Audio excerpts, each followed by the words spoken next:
In this day and age, reboots seem to be the only form of animated expression we have on television. It's a phenomenon that every cartoon that has spawned a franchise and or cult following has been blessed or fell victim to, and it doesn't seem to be stopping anytime soon. The next show to be up on the chopping block is Clone High. Whether you have seen it or not, I think that at some point you've seen one of these faces plastered on a meme.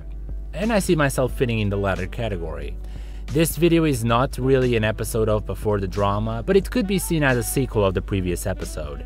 If you have watched that video, you should be aware of how much of a sucker your boy Dramatic Scar was for animated American sitcoms. ASS for short. So, since I was looking for something to watch, the original show is actually composed of a single season, and thousands of people wanted me to talk about this, and by thousands I mean one person. I decided to sit down and actually watch it. And how amusing, a reboot of this show is on its way and making its debut on the day that I'm uploading this video.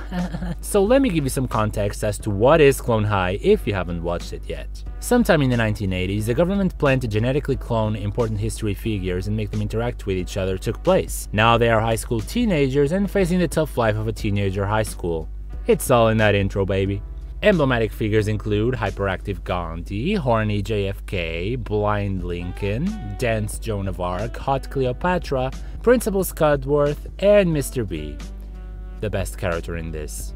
These are the characters that compose what Clone High is. An absolutely and incredibly mediocre cartoon. Don't worry, I will give context to what I mean. Now, I wouldn't be insulting a show with this much of a cult following if I didn't have something to say.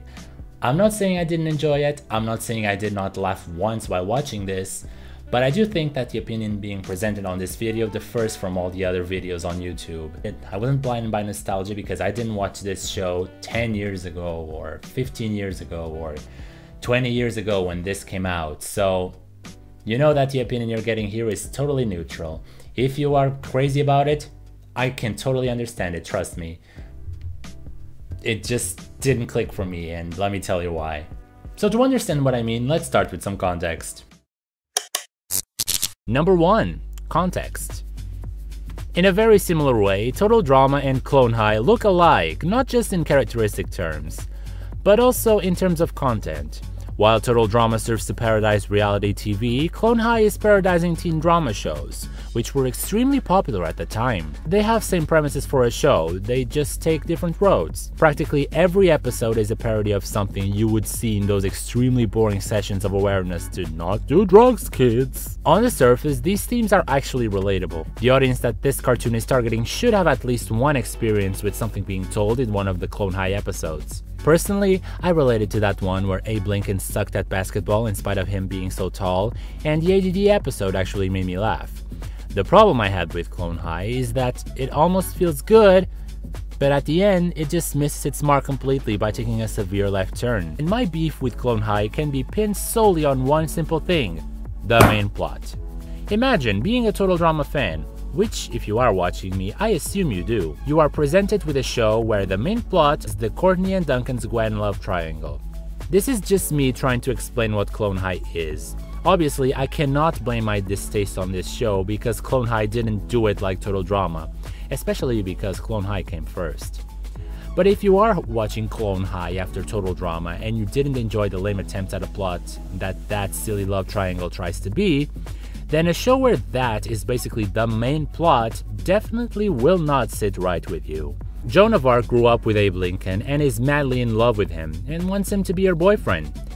But since Abe Lincoln is an absolute idiot and a simp for the hottest girl in school, Cleopatra, he does not see very late into the show that he is indeed in love with Joan, and then they just freeze.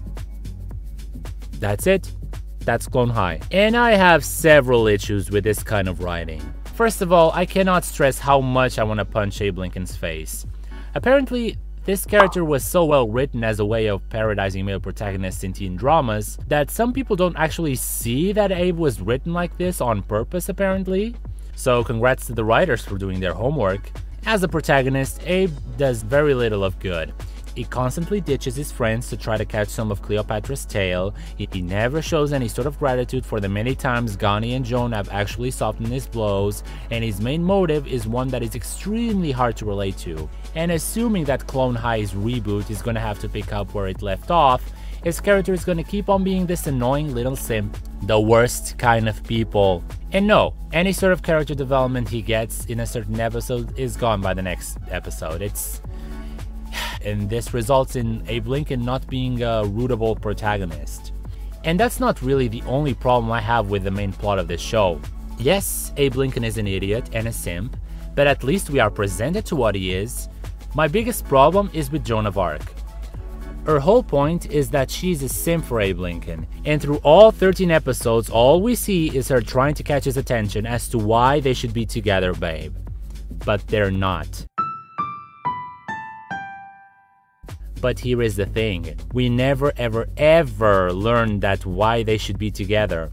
Joan never really gives us any insight on what would be the advantages of Abe being with her.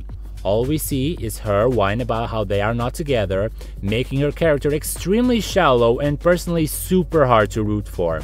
Okay, we get it, Joan, you want Abe, but what exactly is gonna make a difference? Why should Abe be with you? And honestly, considering that JFK actually managed to see how Joan is in her true self way quicker than Abe, makes me wonder if this wouldn't be the better ship. As for Cleo and Gandhi, well, Cleo is not really that interesting. She is never really developed outside of her high school bitch mold, and Gandhi was just a chaos that I sincerely grieve for the fact that he is not making it into the new reboot. And there is also the side characters of Principal Scudworth and Mr. B. The energy between these two was okay, but I don't think that Scuds was actually that funny. The only memorable thing I retain about these past 3 episodes were his fingers. But Mr. B was just hilarious, oh my god. It just felt so original seeing a robot talk like that, actually talking with emotions, but with a robotic voice. So that's it for the characters. They didn't feel like icons to me. They weren't really that groundbreaking and relatable, and their presence just felt mediocre. But another thing I hear people praising this show is its comedy. Did Clone High make me laugh? Well... Number 2. Comedy. When I went into this show, I was thinking, okay, Clone High is more catered to the adult humor, maybe I can enjoy this. Well, no, Clone High's comedy failed on me too. Unlike Drawn Together, a show I've talked previously, the comedy of Clone High doesn't really seem to have a footing on what it wants to be. Does it want to be grotesque and offensive? Or does it want to be witty and smart? It tries to be both at the same time, and it kind of fails at both at the same time. Unlike Drawn Together, when its humor goes low, it takes it to the flow. And in contrast, it seemed that Clone High for the most part tries to be relatable, kind of. But then towards the conclusion, the show just seems to remember, hey, we are stupid, let's break everything in a stupid fashion. The comedy here just felt like something that the show seems afraid of doing, while at the same time trying to remain edgy. It gets so close to be a wholesome show, but for some reason, just at the last second for the sake of comedy, they take a left turn and screw up both comedy and the wholesomeness. An example I can give is in episode 3. After being shunned by society for having ADD, everyone accepts Gandhi and everything seems right again. And just at the end, they took it upon themselves to animate Gandhi sticking a medal up its nose. This segment didn't offend me, don't get me wrong. It's just that the way they put it, it makes it come off as, look over here, we are edgy, look at us! The visual gags for the sake of visual gags are just so stupid to watch. They're not offensive, but they're not funny either. And I don't mean stupid in the sense of haha, funny stupid, no, I mean pointlessly stupid.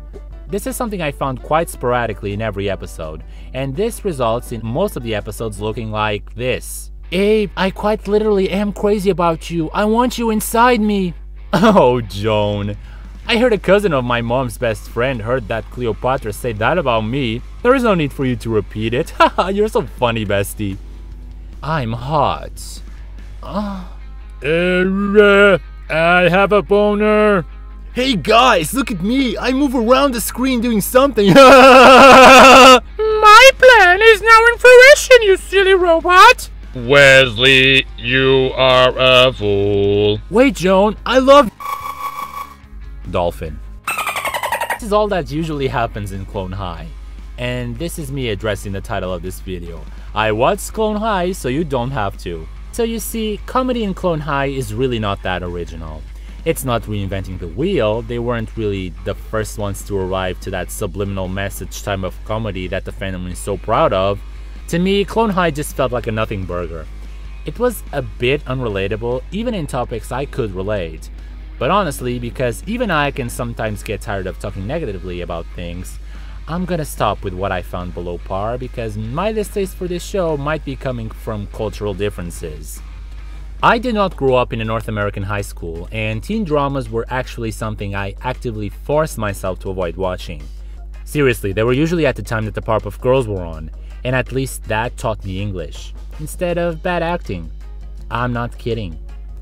But now, enough dissing this show, because the only reason why I didn't say I didn't like it straight up is because this show is aesthetically beautiful. In terms of the art style chosen for the presentation of the show, Clone High did something that was sort of a melting pot for my personal self. While the characters and designs appealed to my taste in cartoons as an older age, the backgrounds appealed to what I like to see in a cartoon as a 6 to 10-year-old. I kid you not. The art style of this show in terms of backgrounds looks like they were ripped straight out of the 3rd season of Dexter's Lab. And guess what? That is actually my favorite season. This is not surprising because the people that worked on this show actually worked on Dexter's Lab, the Powerpuff Girls, Samurai Jack. Every single background is simplistic, charming, and it gets the job done. It goes to show that you don't need to elaborate and have detailed backgrounds to have a beautiful cartoon, design-wise. So in that regard, I definitely enjoyed Clone High. And I will be watching it again for inspiration because I'm definitely thinking on adapting this art style to mine. In artistic terms, Clone High was like a rendezvous between my childhood and my present self. And on the wave of positive things, I gotta admit I really liked the joke of nothing bad ever happens to the Kennedys. It was just so fast. And figuring that I watched this first while I was watching the show for the first time, I thought that this was actually funny and quotable. Also, as I probably told you by now, I was a huge fan of YouTube poops as a teen. Rocky Past, I know. One of my favorite YouTube poops had a scene like this. I broke your iPod! Say what? So imagine my surprise when I heard that this was actually from Clone High. Yeah, in a way or another, Clone High was a part of me, and it only took me, I don't know, 11 years to figure that out. So yeah, I can't say much else. This was a short review because there wasn't that much to be said in the show with only 13 episodes, and I'm pretty sure that whatever was left out to be said was said by someone on YouTube, and I don't like repeating myself. My final score for this show is a 5 out of 10. Clone High wasn't really that fun to watch for me. It wasn't bad either. You could see that there was a genuine work put into it. The show just wasn't for me, and that's totally fine. But in terms of aesthetic, man, I love Clone High, but just in terms of aesthetic. Thank you so much for watching, subscribe if you haven't, and give me your opinions. Do you agree with me?